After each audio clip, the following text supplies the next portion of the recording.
on this computer. All right, and I would like to keep this relatively informal, both because we have a small group and because that's my style. As we go, if you see something that you want to ask about, just interrupt and say, you know, can I ask a question? And if the answer is always yes, and I will be happy to stop and walk you through whatever it is you'd like to know about. I can also keep an eye on the chat as well if you guys have questions. Thank you. We don't want to interrupt, but we'll take the time to make sure we answer. Thank you. All right, so why don't I dig in by sharing my browser. Got to move some Zoom screens out of the way, of course.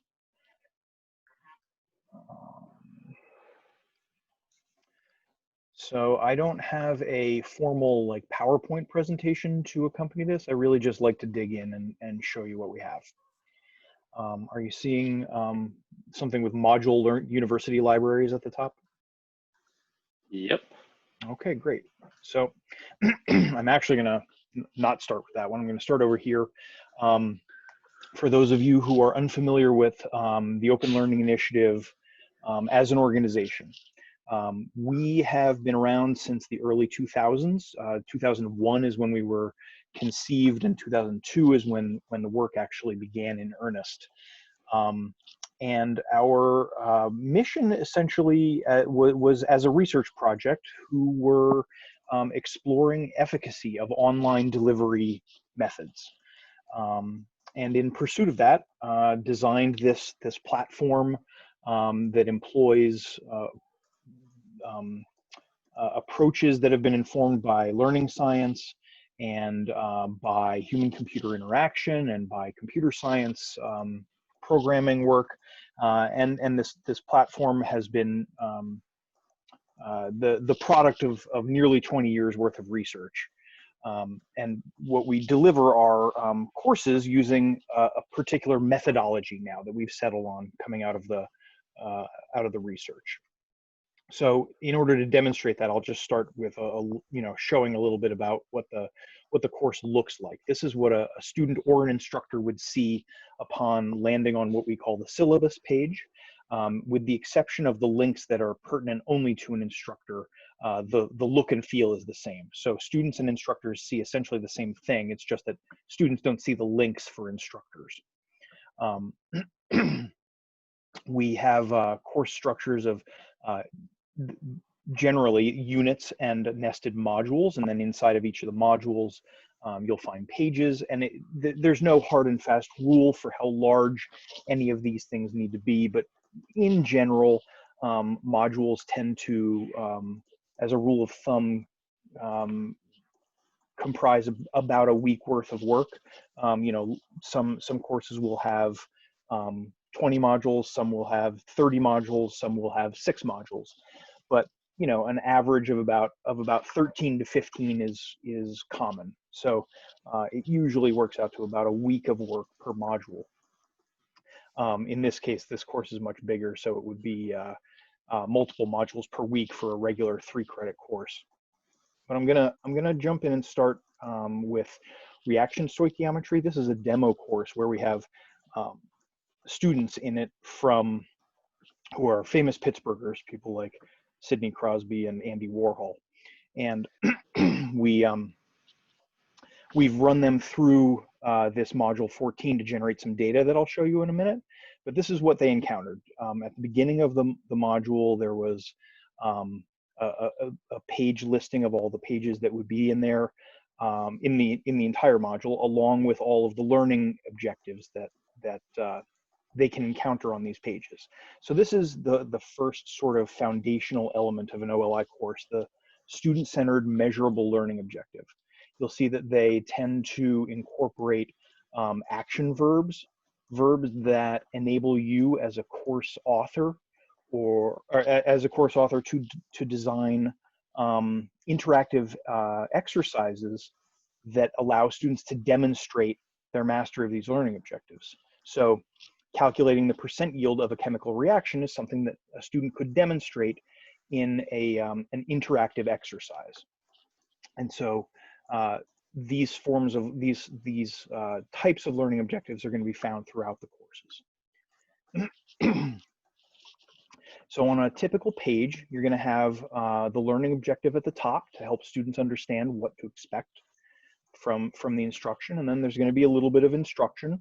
It can be in any format: text, video, charts and tables, audio clips, etc., including interactive exercises.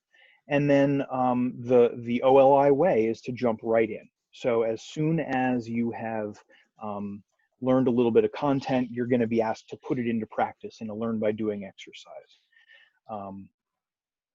These exercises, the most common form of question is going to be a multiple choice, but in this case it's a numeric input question. So the student is asked to calculate the number of moles that would be produced in this reaction, and upon entering, the student is given immediate feedback. So this is both pieces 2 and 3 of what make an OLI course special.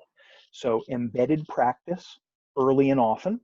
So right here on the page, we have learn by doing activities instead of having homework later, you know, in a different area of your Blackboard shell or your Canvas shell, for instance. The practice is incorporated inline, embedded within the material.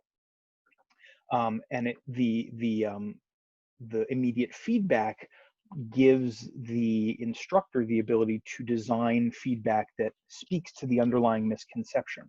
So in this case, you know, it's tough to predict the misconception for every number. So we don't have feedback specific to every number. But if there were a common mistake that a student would make in this calculation, you could you would be able to predict that, because this is where you're an expert. So you would know what the common wrong answer is that your students would demonstrate, and you can provide feedback that is specific to that misconception if they should enter it. So if 20 was a common wrong answer, you could have feedback that actually speaks to the reason they got the wrong answer of 20, because as the expert, you know why, and you would be able to address that on the spot. It's sort of like being able to look over their shoulder and answer based on a specific answer that they give. As is common, you know, the students will be asked to interact and then learn some more about the same learning objective from the top of the page, and then do some more practice. Again, here is a multiple choice question. Let me show you what happens when you get it incorrect. So when you get it incorrect, this is designed to be representative of a common misconception that the students will demonstrate here, and therefore the feedback addresses that misconception directly. So all of the answers are very thoughtfully created so that they can help address common problems that students would have. Any questions so far? That's been a lot. I know it's not been too long, but that's a lot of information so far. And how you might have been getting to this, but if you've noticed that the correct feedback is also important, just as important as the incorrect feedback, because many times if students are just learning the material, they could be guessing, they could be just exploring to see what's right and what's not. And so having that correct feedback is just as important to remind them or reinforce the reason why that's correct. Yeah, that's a really good point. Students might not always know why the correct answer is correct. So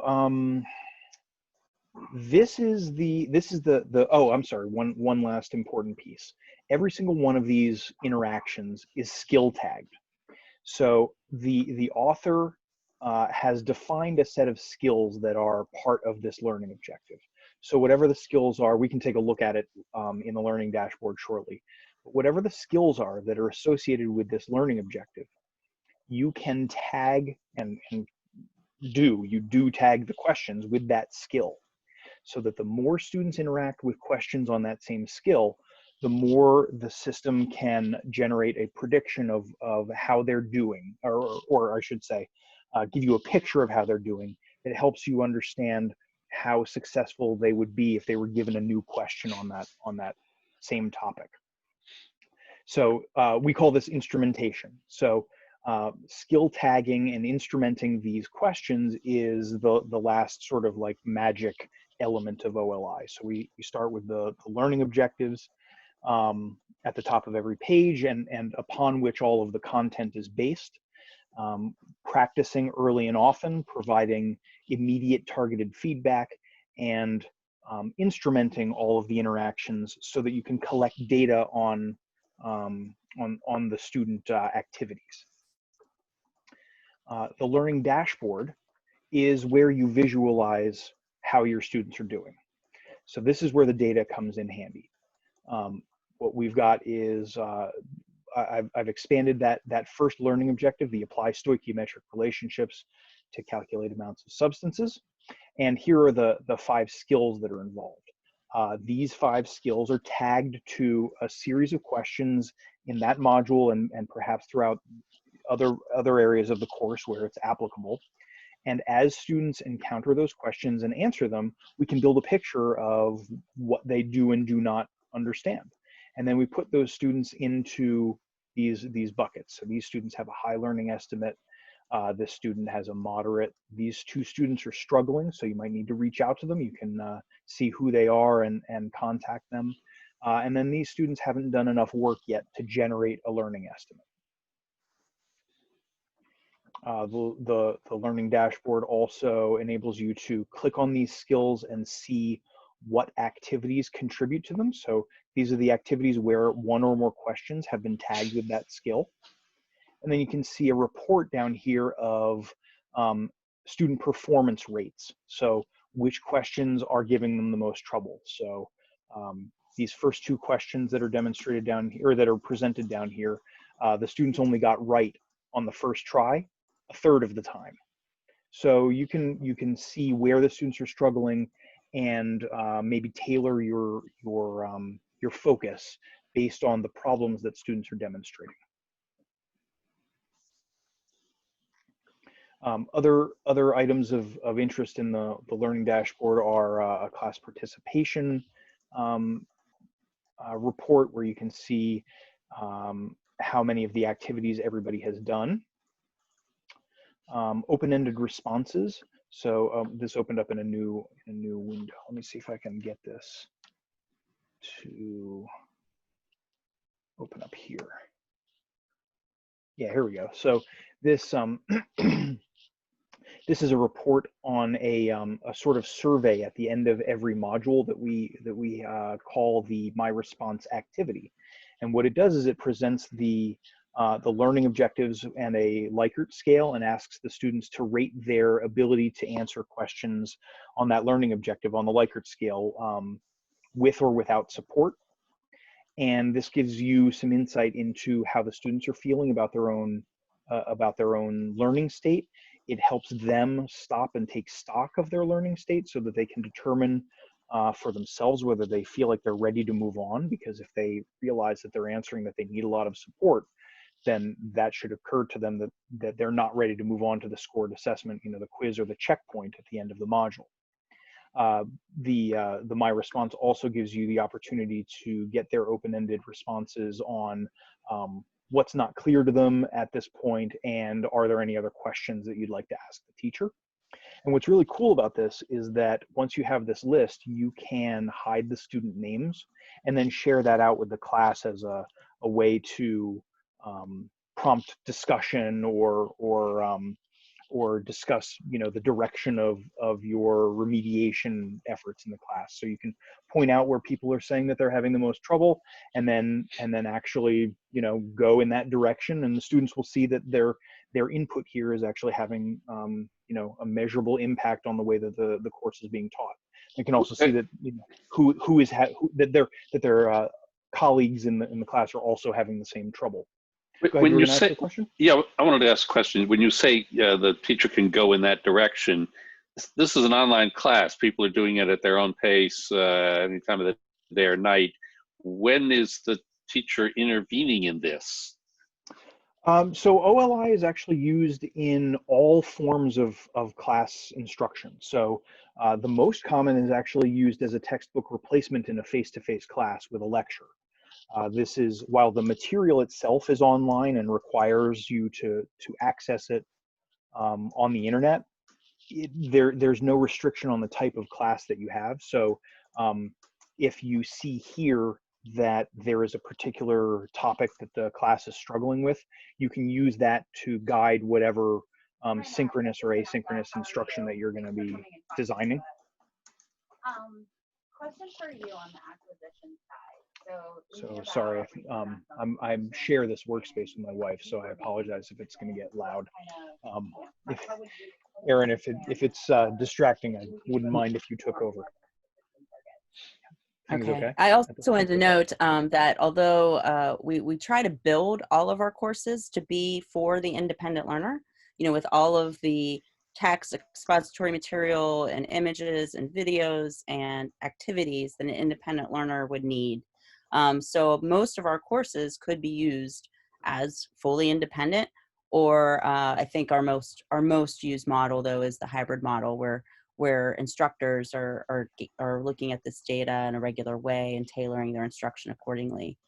This data, along with some other data that Hal will show you later, really helps to also inform iterative improvement in design as well.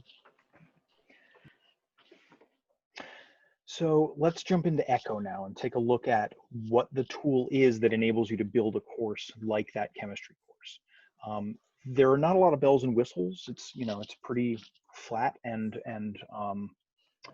unglamorous, but it gets the job done. So to design an OLI course, you want to start with the objectives. So we've got an objectives page where you can create both the objectives and their component skills. And we have this, at the moment it's still loading. We have this a design audit tool, essentially. It helps you understand the coverage of all of your learning objectives and your skills. So for instance, here, I'll collapse this again and start from scratch. We can see here that this learning objective has been applied on 4 pages. So there are 4 pages that students will encounter with this objective at the top. The objective has 5 skills, and those skills are tagged to 55 practice questions and a minimum of 12 scored assessment questions. And I say minimum because you can have a pool effect where certain questions may not be drawn. And so this helps you design your pools so that you can ensure that enough questions will be drawn in a test to get a proper accounting of their learning. And I also want to point out real quick, Hal, because it's not showing up. There's pop-ups, by the way, that aren't showing up in the Zoom. Well, they're not?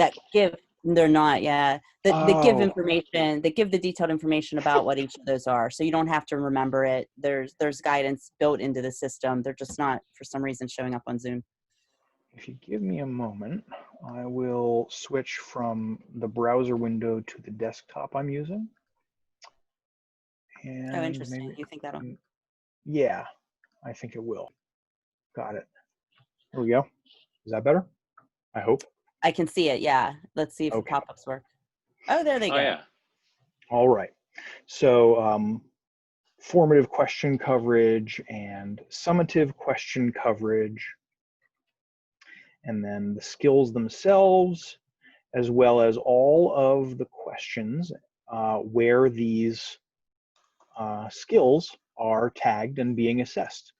So at OLI, we think of even practice as assessment. So it's you are collecting data and you're learning about student knowledge state with every step. So everything is an assessment, whether it's practice or it is scored. So that's why we talk about formative assessments and summative assessments. And all of those help with student learning too, just to mention that. Of course. And all of this mapping helps you see whether you've got enough coverage on each of these skills. So it looks like maybe calculating the number of particles involved in a chemical reaction is something that maybe needs to be tagged to a few more, a few more questions need to be, could benefit, this skill could benefit from being tagged to a few more questions. Unless, of course, it's such a basic skill that the author has deemed it unnecessary. So there's always that. The more complicated ones, of course, are going to need more assessment. So this coverage tool is one of the first ways that we help you, that Echo can help you design a course in the OLI methodology. So we start with the objectives and the skills. Over the course of the building of your, boy, I should find better terminology. Through the process of building your course, you will add more and more skill tags, and this will flesh out over time. This is not the kind of thing that you build day one, of course. Over on the left, we have what we call the organization. This is the scope and sequence of the entire course with its unit and module and page structure. Each of these, the sequence, the unit, and the module is essentially a container inside of which you would have your components. So a unit is going to contain modules, and so here they all are, and you can drag and drop them and rearrange them as you see fit, or you can simply use if you move it to the wrong place, you can just move it back by hand, or you can use the undo button. A module is going to contain the pages, and the reason that you don't see assessments here is because the assessments are actually linked on the pages themselves, rather than being an item that is at the same hierarchy as a page. They are on the page. So I'm not in an introductory page, but if we head down to, this reminds me of the Blackboard interface. Yeah, it's a little reminiscent. We're getting to the point where there's nothing new under the sun, and it's tough to design something that looks entirely different from anything else. So this looks a little bit like Blackboard, a little bit like Word you'll see on the page, and a little bit like WordPress. I'll show you what I mean by that. Reaction stoichiometry. So this is what we were looking at before.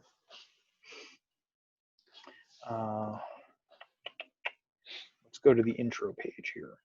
So it's an introductory page, so it doesn't have any learning objectives, but if I were going to add whatever learning objective applied here, I would click in and then just start, paring down my options and then choosing the one that should be here. And now this will appear on the page when I preview it. So you'll see there's that learning objective now. And of course, I can go back in and just remove it. And if I were to preview, it would be gone. So this is what I was talking about when I said it's a little bit like Word, because it's got a ribbon at the top, and a little bit like WordPress, because we're sort of essentially building a what is like a web page built with elements. So we've got here an image. And that image item includes a text box for the caption. Over here is the details panel. So for the image, we can change its size. We can enter here the custom width of 500 pixels has been added, and we're forcing the aspect ratio to be maintained. And then there's alt text. And down the page, we're adding, we've got a text field with basic HTML. Links, hyperlinks. So let's look at whatever the next page is.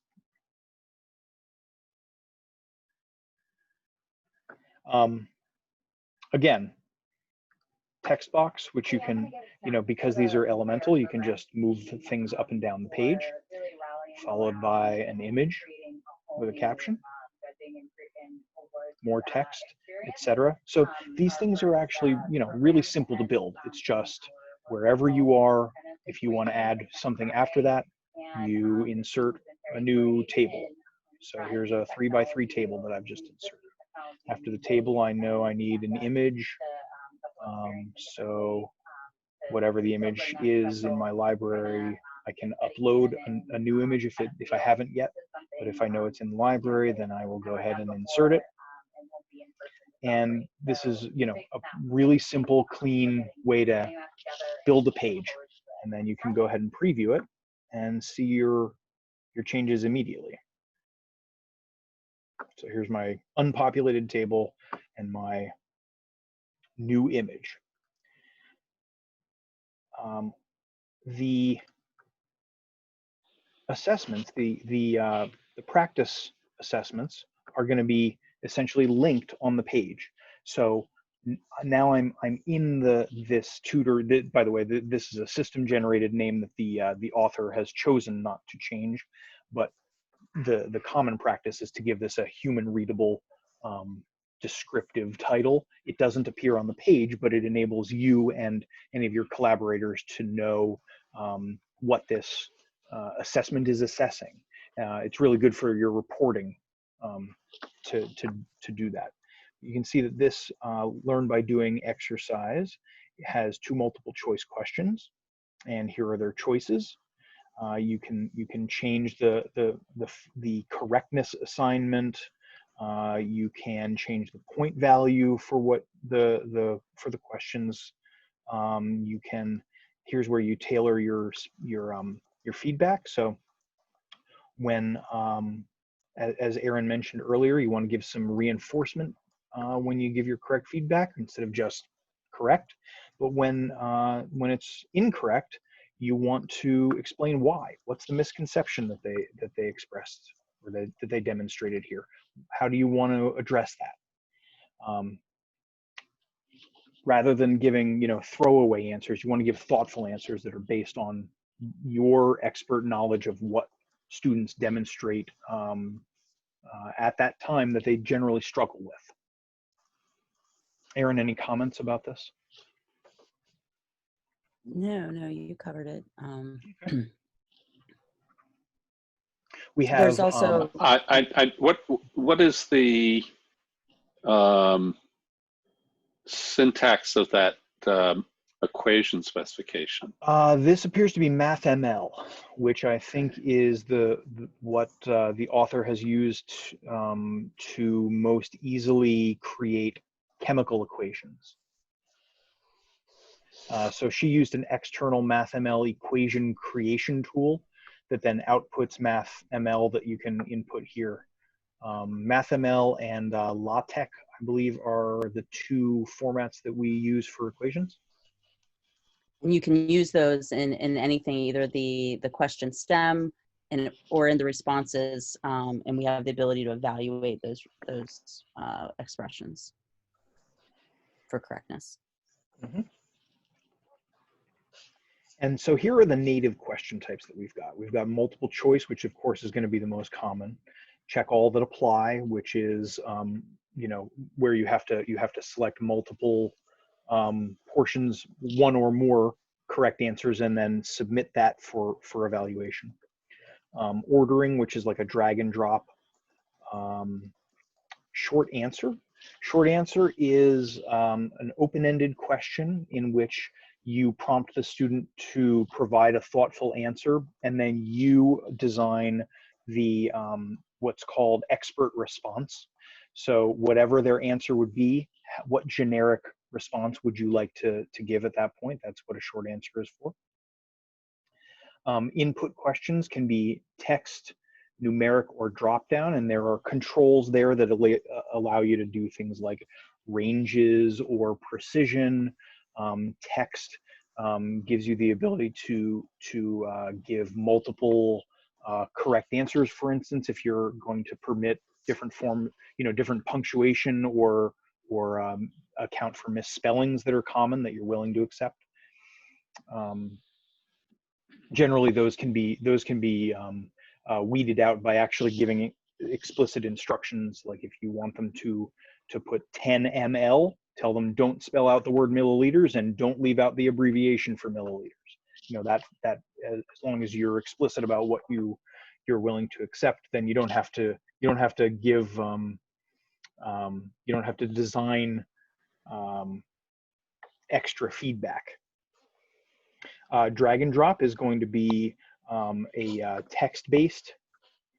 And we have image hotspot, which is where you can upload an image and then identify zones in the image that would act as answers to questions. So you could ask, you know, where is the left ventricle, or where is the hippocampus, and students would be able to choose the correct answer on the image.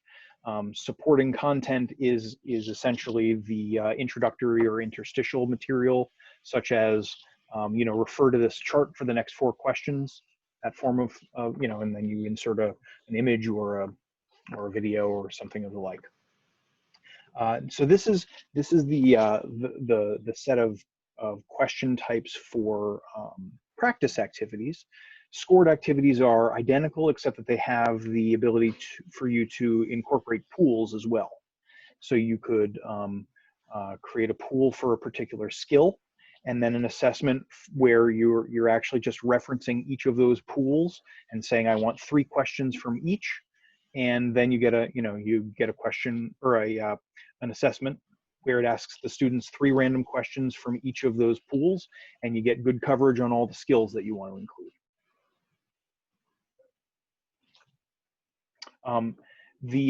When you're authoring, we have that page preview that I showed you. Now this only works for pages, so it doesn't work for assessments. If you want to see the assessment that you've just worked on, you actually have to go to the page where it's included, or you have to put it on a page just for your own testing purposes, and then preview that page. And now you can see, you know, what you've added to the page, and here are all those bogus questions that I didn't populate. But when you want to see the whole course, you know, as it stands today, if you were to publish your course today, what would it look like? You would use this preview course button, and it takes a little while. It takes a few minutes, so I'm not going to bother showing you here.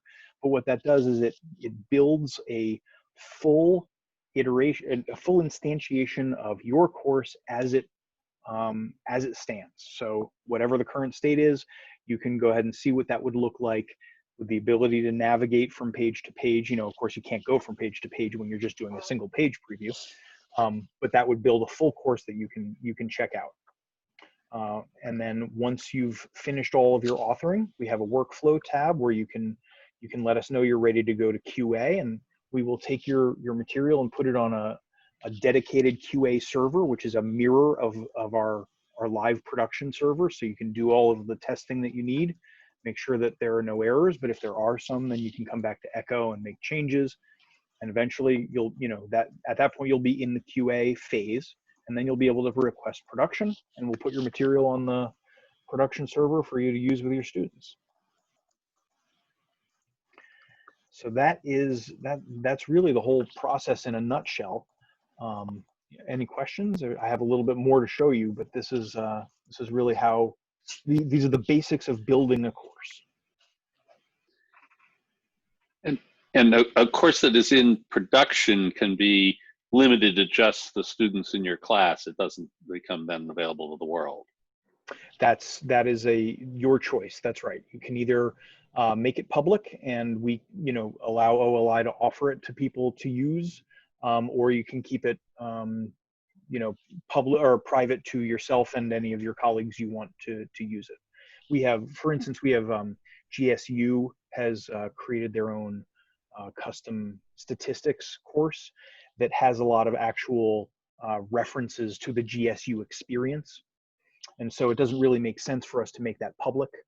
A student in Kansas isn't really going to, while the material the instruction may be good, it speaks directly to the GSU experience. So they don't make it public, and that's up to you as the author. We can also put it out there as either open and free if you want it open, or we can put it out with a fee set on it if you want to collect fees on it as well. Yeah, the general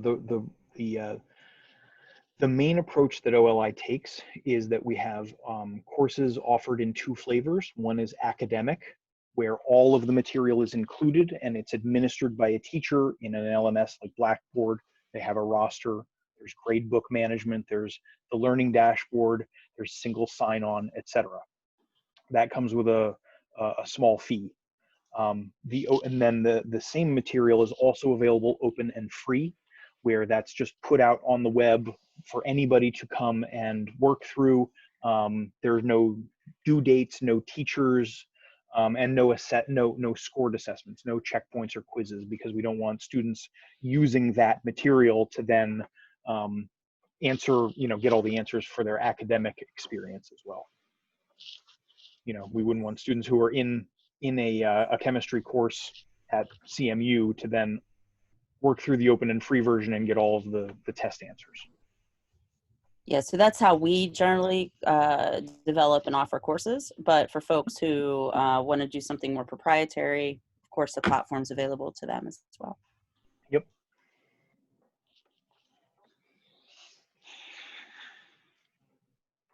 Any questions so far?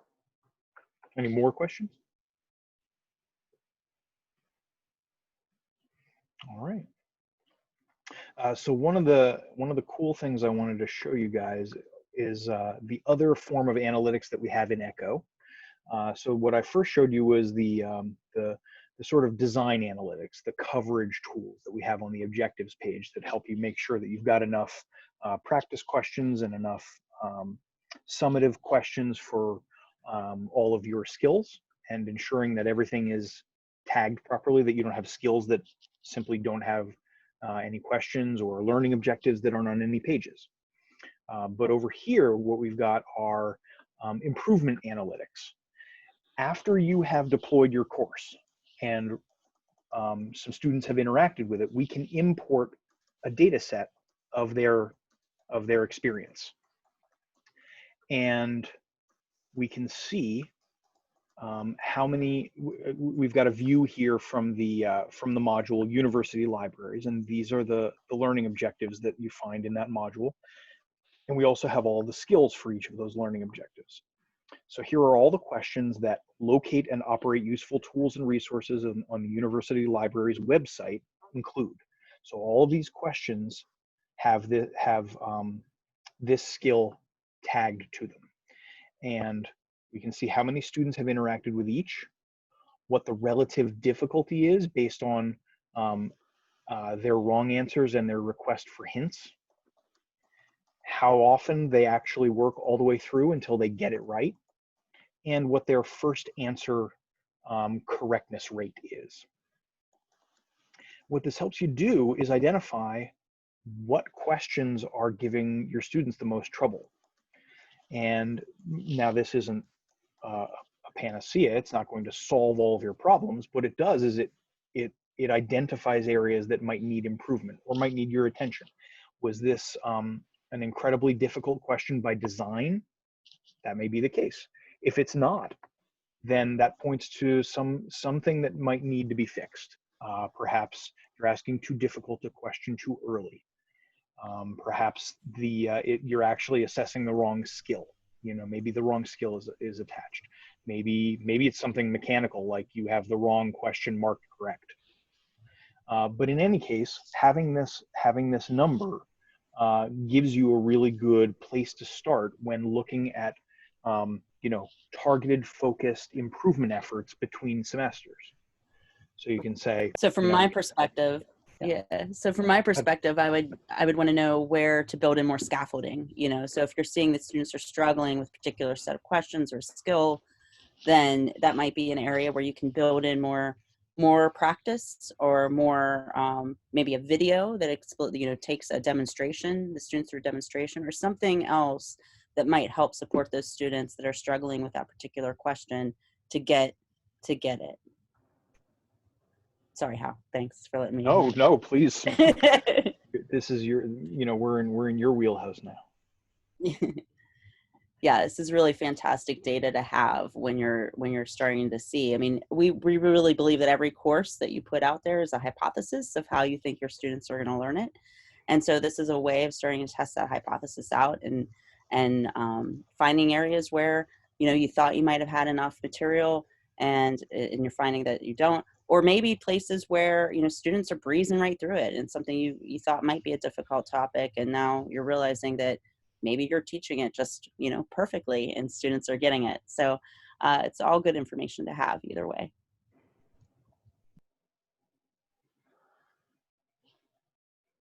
What do students tend to think of this as as compared to traditional homework or reading a textbook? Since you said textbook substitute is often how this is used. The feedback is overwhelmingly positive. From students, I believe all we really have is anecdotal evidence. You know, we haven't really collected any formal research that I have seen. Maybe we do have it from back when most of the research was conducted around 2012 and 2013. But the feedback from instructors is that students really do like this, as long as they have a good orientation to it, which I think is key to any tool anyway. So the reality is that we want to be able to help your students be successful with, you know, effective descriptions of where to find things and how to access things, how to interact with OLI. There's even an introductory module in every course that we add to help students recognize that this is a differently structured approach to most of the material that they've encountered in the past, and here are effective ways of using it. The biggest complaint is probably that it is online only. We don't have a downloadable version offline because we find that students who tend to use that option in the past never came back to the interactivity portions of it, and their scores suffered. Their learning definitely suffered. So we have restricted it to online only, except in accessibility cases. That's why we have the ability to download a PDF of the course, but the PDF doesn't provide any, you know, interactive feedback. So that generally is the largest, the biggest complaint from students, and it's by and large, you know, fading away now because online learning is ubiquitous now. Yeah, I have a couple of things to add to that too. Some of the feedback from students, it is overwhelmingly positive because it does, you know, provide a lot of practice for students and really help them understand where they're struggling as well. So it builds metacognition in students to help them start to monitor their own learning. And then we've gotten feedback, you know, where they say, how did you know, that where the feedback written to the responses is so right on. It's almost like they have, you know, a tutor looking over their shoulder and correcting them and as they're going through stuff. We do have some studies that show that learning by doing, by putting lots of interactive practice and questions into a course, leads to faster, better learning. And I could even, if you're interested, point you to some of those studies. Yeah, I think the metrics are 3 times better than videos and 6 times better than reading alone. Mm-hmm. The learning gains. Is there any information on how well this plays with students of different ages? You know, freshmen versus seniors versus graduate students, for example? I don't think we do. I don't think we have it based on population age. We have it based on its relationship to different approaches. So I have added in a link in the chat that is a Google Doc that I've been keeping of, I'm calling it a learning engineering bibliography, but it has, you know, relevant studies relevant to this approach and our technology. Mm-hmm. Oh, thank you, Erin. You're welcome. I need to embed this in the website. I mean, we have an effectiveness page, but I don't know that it has all of these studies. This is awesome, the way that you've structured it. I love it. Thanks. I'm surprised I haven't shared that with you before. Sorry. No, that's okay. Did we answer your question? I was trying. Yeah, I'm actually looking looking at creating some executive education and wondering how it would fly with a much older group. We can put you in touch with somebody who is who has created a evidence-based management course, which is targeted both at business students in college, but he has also been working with industry groups as well as corporate training. So let me make a note of that, and I can put you in touch with that course's author.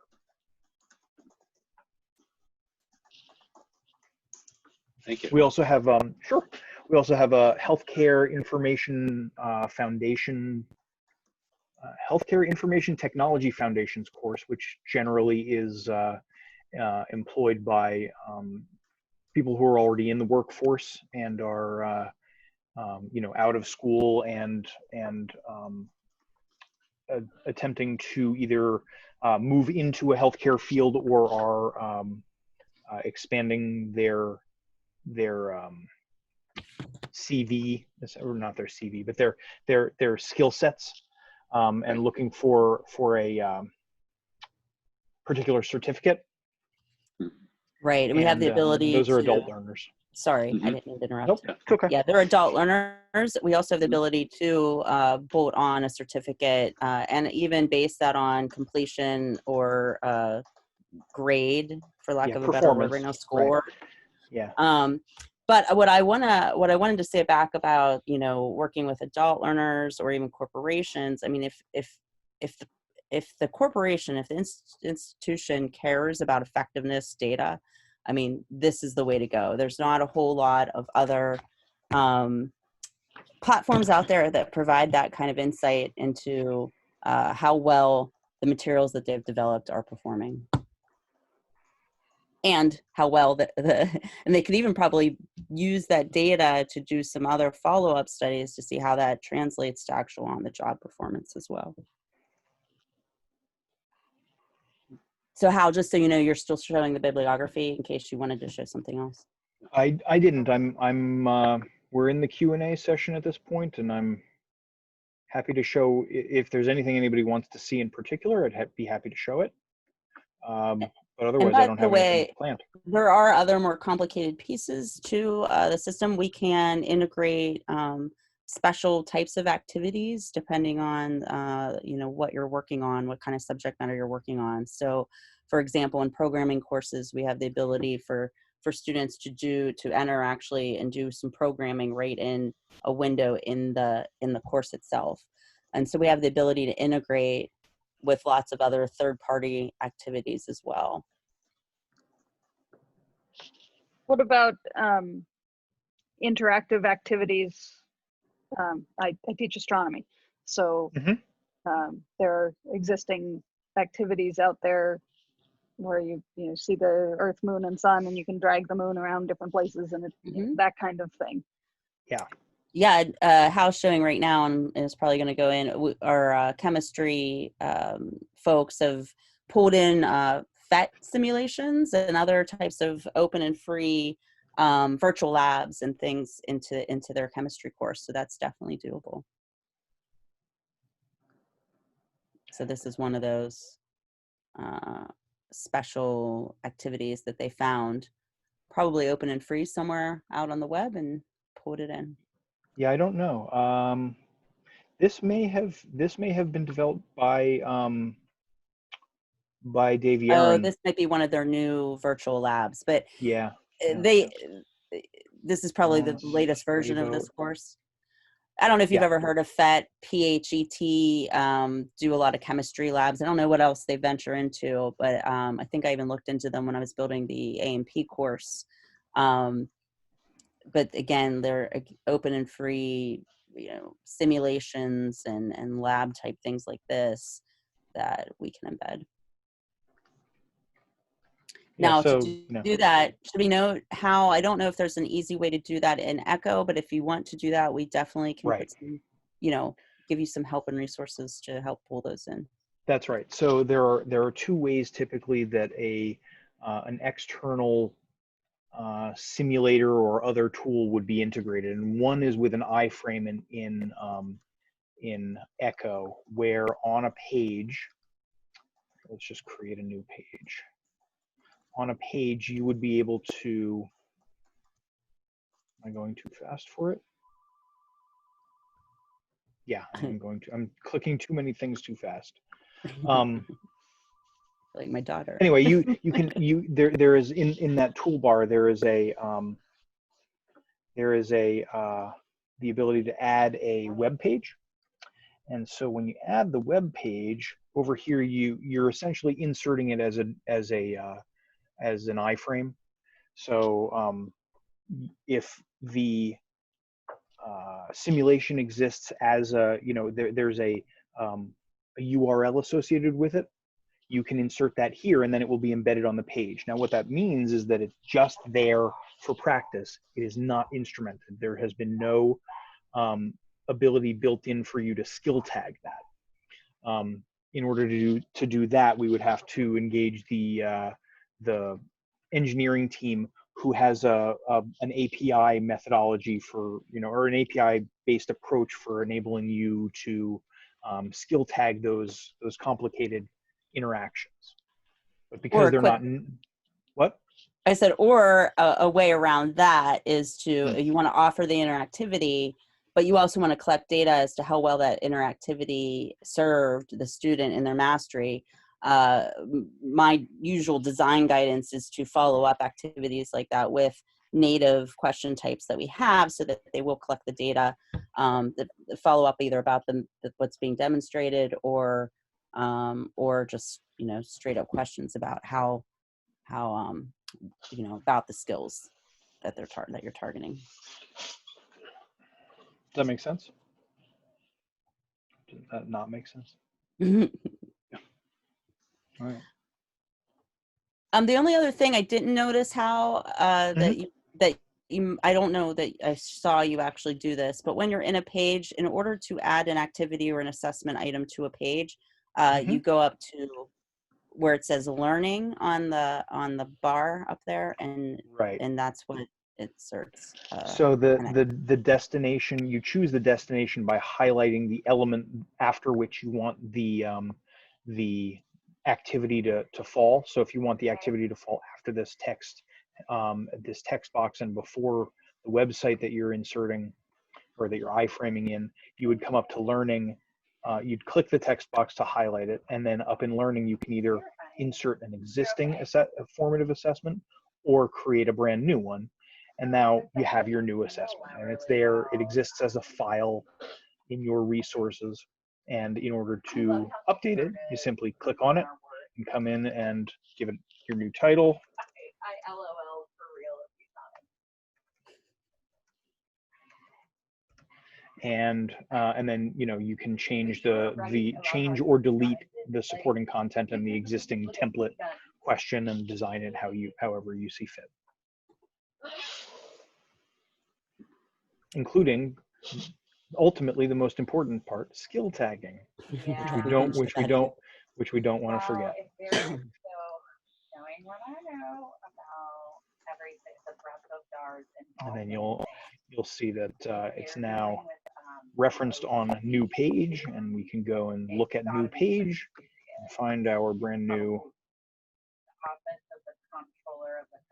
activity. So yeah, so how we're at time, I believe. Okay. Yep. 4:01. So just want to give an opportunity for anyone to ask any last questions. Which we were all like, why do they care about what we're doing? Like, we're not talking, like, we don't really. Well, we really appreciate you guys joining us today and getting this orientation. Of course, we'll be holding this every other week. So if there's others on your teams or other people who want to expose to it, look for that. But we're also always open to give one-on-one, more in-depth sessions as well. As you're starting to build your stuff, we can also help consult on your individual projects. We just want you guys to be successful in building good stuff. Thank you guys. Okay. Thanks so much. I've passed it along to the 3 schools where I teach for others too. That is fantastic. So yeah, please, thank you for doing that. Please let them know that they can reach out and get in touch with us with any questions anytime. That's why we're here. Great. Thanks. All right. Thanks so everyone. much. All right. Take care.